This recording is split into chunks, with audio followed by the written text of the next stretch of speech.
Good afternoon and welcome. This is lunchtime news on TV1 for the Newsfirst team, the voice of the people. I'm Jayama Ratnayaka. Here are your headlines for this afternoon. Operations underway to locate citizens who flout COVID-19 regulations. Vaccination drive to administer the first dose of the Sputnik vaccine commences. All passengers arriving from India will not be allowed to disembark in Sri Lanka.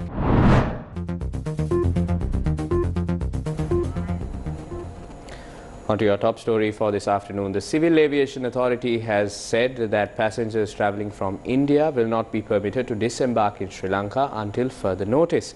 Issuing a statement, the Civil Aviation Authority noted that the restrictions will be reviewed early as possible based on the instructions of local health authorities.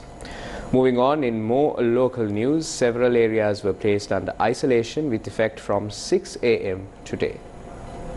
The Panangama Gramanidlari division of the Kothmale police jurisdiction in the Nuwara district and the Subhadra Lanka Mawata Gramanidlari division in the Trincomalee police jurisdiction have been placed under isolation. We are currently living in unprecedented times. Therefore, exercising caution and social distancing have been identified as the most effective methods of combating COVID-19. It is our duty as responsible citizens of Sri Lanka to support the authorities to eradicate COVID-19 by at least wearing a face mask at all times. But what consequences will one face if he or she does not fulfill even the most minute responsibilities?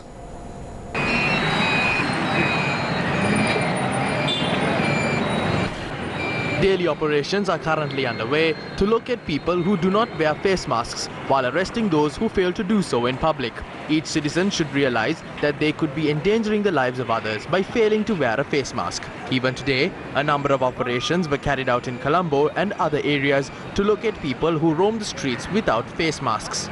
This is the manner in which police took steps to arrest an individual in Jaffna who did not adhere to health protocols set out by the authorities.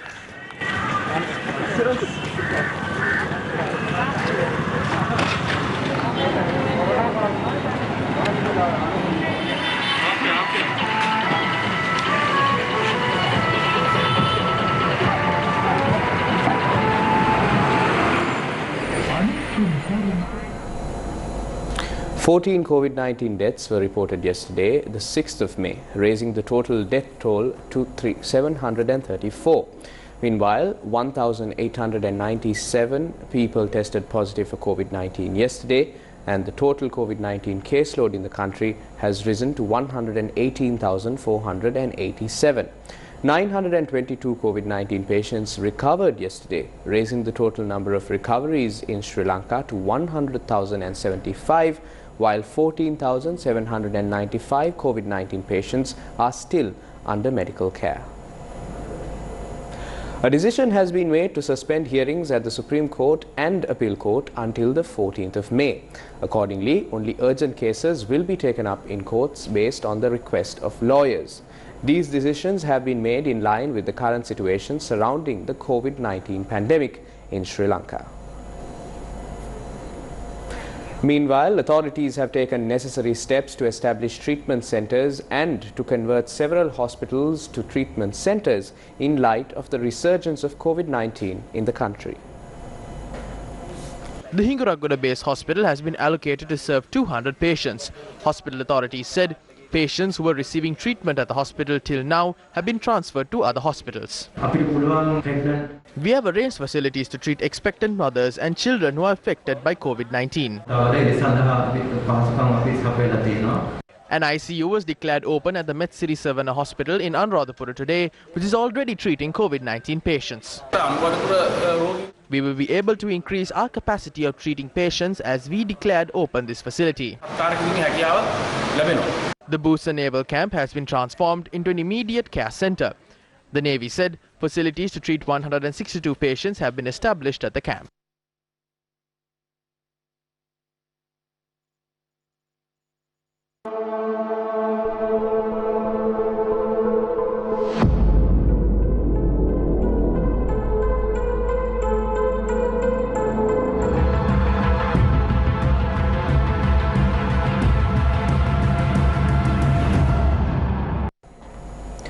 Clinical tests have confirmed the tonic manufactured by Dhammika Bandara does not counter the COVID-19 virus.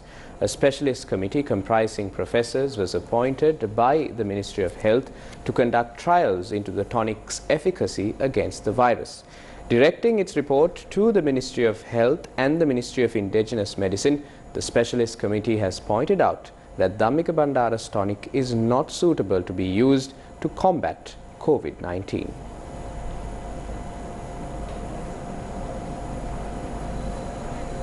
Shifting your attention to neighboring India, India has said a double mutant variant of the coronavirus, first discovered there in March, may be linked to a deadly second wave in the country.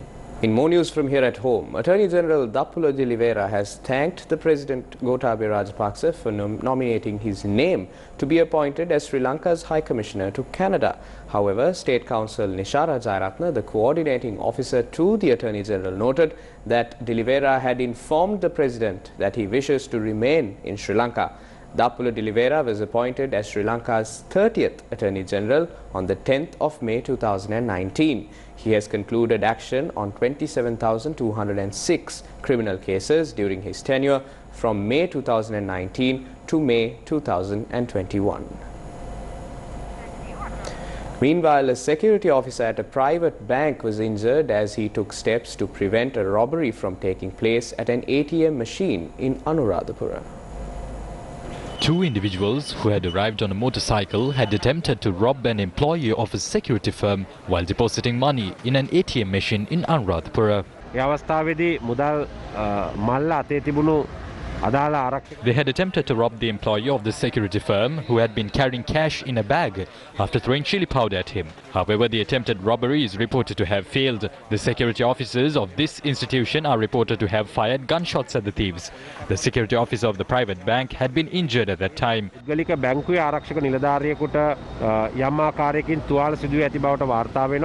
Police said that the thieves had fled the area following the incident. The security officer who was injured in the gunfire had been admitted to the Anuradhapura hospital. We brought cash to be deposited in the bank. I entered the premises. Then the robbers threw chili powder at me and attempted to snatch my bag. They attempted to flee the area after attacking me. They could not rob us of our money.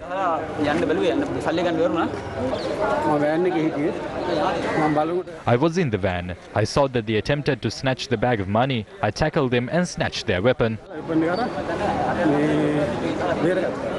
Police said that an operation has been launched to arrest the suspects with the aid of CCTV footage.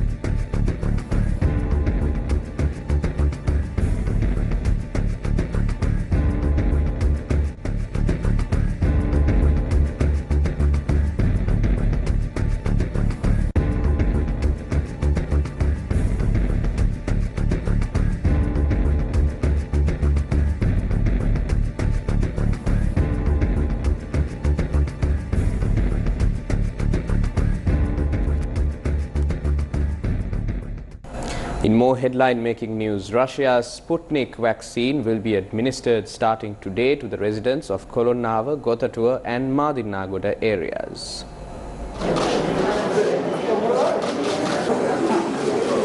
The administration of the vaccine was initiated under the patronage of State Minister Channa Jayasumana.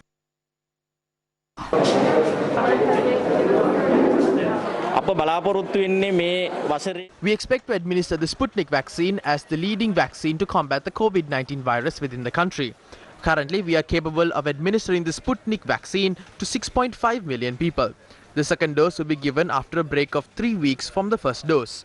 We don't have any plans of using the Sputnik vaccine as the second dose for people who were jabbed with the AstraZeneca vaccine's first dose at the beginning of the administration program of the vaccine. We have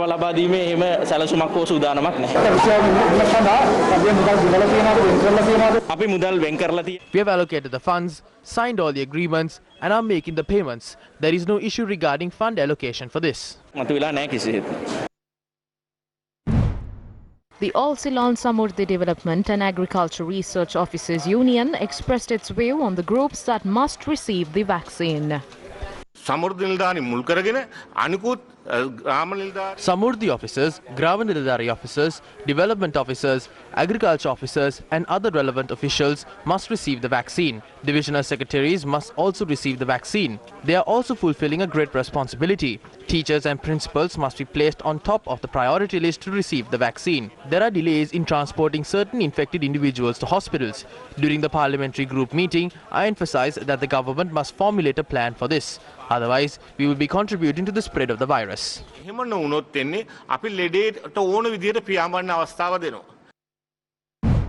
The chairman of the Government Nurses Association, Saman Ratnapriya, expressed the following views in relation to the process of allowing Indian nationals to undergo quarantine in Sri Lanka.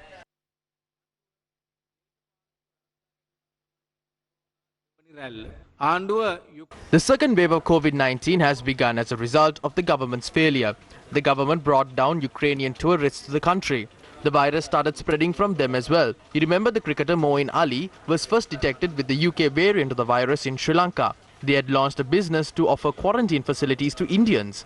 This also contributed to the spread of the virus. The government didn't have a proper plan to stem the spread of the virus during the New Year's season. Therefore, the government has committed a criminal act by allowing people to be infected by COVID-19. The government must bear responsibility for the deaths as well. The government is yet to arrive at a definite decision on banning Indians from arriving in the country. Today, Chief Epidemiologist Dr. Sudat said that there is a risk of the Indian COVID-19 variant entering the country. Countries like Singapore, Australia and Italy have banned Sri Lankan travellers. However, Sri Lanka is not banning Indian tourists. What sort of mockery is this? The government is weak. They are using this as a business together with their henchmen.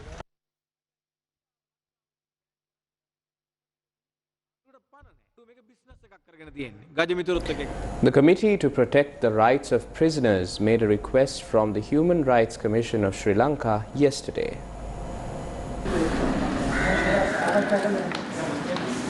The Prisoners' Rights Group had requested the Human Rights Commission to inquire into the current COVID-19 situation at the Angunukola Palace prison. Angunukola Palace බන්ධනාගාරයේ මේ වෙන විට COVID රෝගය වැළඳිච්ච රැඳවියන් විශාල පිරිසක් ඉන්නවා කියලා අපිට තොරතුරු දැනගන්න. We heard that several inmates at the Angunukola Palace prison have tested positive for COVID-19. They hadn't been provided proper meals as well.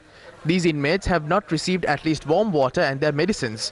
Against such a backdrop, we are suspicious whether they are conspiring an unrest similar to the one at the Mahara prison. We are requesting the Human Rights Commission to visit the Angunukola Palace prison and to take the relevant steps. This situation is the same in the female prisons ward of the Valikada hospital as well.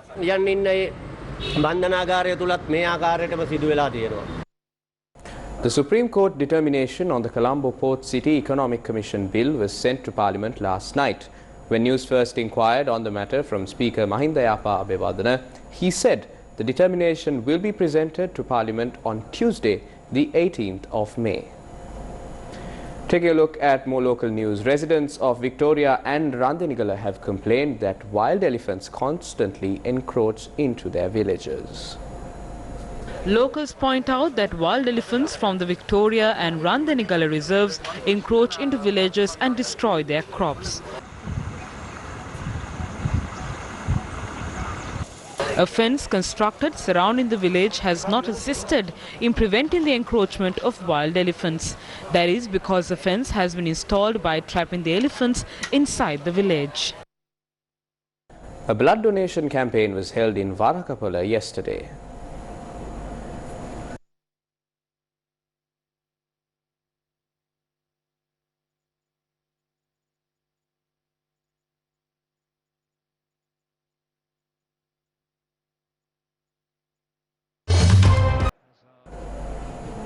And with that, it's a wrap of lunchtime news on TV1. For the Newsfirst team, the voice of the people, I am Jamal Ratnayaka. Take care, stay safe and have yourself a good afternoon.